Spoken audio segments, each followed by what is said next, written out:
First, no calculator in iPad. You've probably noticed that the iPhone, Apple Watch, and Mac all have calculator apps. But the iPad doesn't. When the iPad was being created, a guy named Scott Forstall was leading its software development. He was responsible for the skeuomorphic interface featured early on in iOS, and the calculator app included with the iPad prototype was simply a scaled-up version of the iPhone's. The software team assumed the final product would ship with this calculator, but once Steve Jobs saw it 1 month before the iPad's release, he met with Forstall right away, saying, "Where's the new design for the calculator? This looks awful." Forstall replied, "What new design? This is what we are shipping with." Jobs said, "No, pull it. We can't ship that." Although Forstall tried to convince Jobs to keep the calculator on iPad, he was given an ultimatum: redesign the calculator's user interface to make it look good on the iPad's larger display, or it won't be included. Since then there is no calculator in any iPad. Second, why Apple skipped the iPhone 9. It's because Apple prioritizes appealing marketing over analytical reasoning. There was a significance to the 2017 iPhone release that no other model ever had. First, it was the device's 10th anniversary. The original iPhone was released in 2007, and so Apple felt the need to commemorate the occasion in 2017. Second, the iPhone X represented a completely new era in the device's history. It was the most radical change ever made to the iPhone, and it would also be accompanied by a radical new price point of $1,000. That's exactly why they broke from tradition, and named it the iPhone X, bypassing the number 9. And next, Apple stickers. Whether you buy an iPhone, MacBook, or iMac, you'll find that they come with Apple stickers. And this has caused people to wonder why.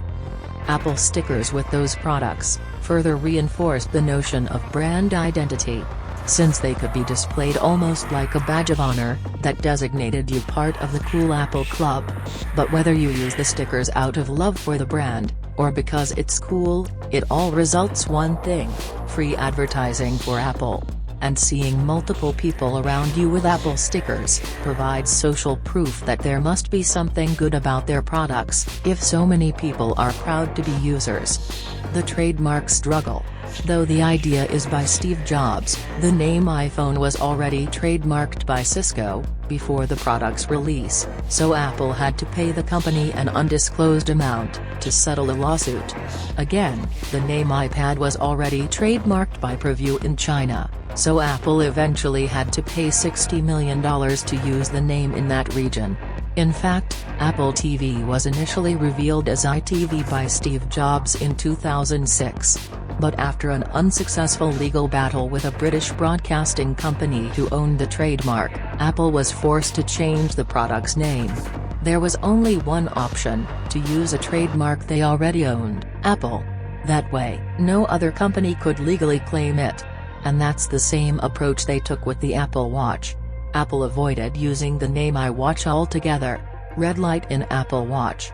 When using the flashlight on your phone, or even the white flashlight on your Apple Watch, it gives off a pretty bright light. May that not be an issue if you're alone, but can be pretty disturbing with other people.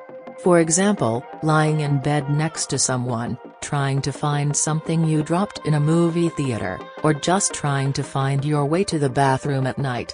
So to address these issues, Apple added a red flashlight to the Apple Watch. Since the color has some unique qualities that make it useful in certain situations. Red light doesn't break your night vision, which is helpful for someone working in a dark setting. Like an astronomer observing the night sky while using a red light to reference their star charts. Or a photographer checking their prints in a dark room. It's also helpful in the wilderness, being less disturbing to wildlife, and even attracting less bugs, since they have a harder time seeing red light. But if you're someone who's a little less adventurous, the red flashlight on your Apple Watch still comes in handy.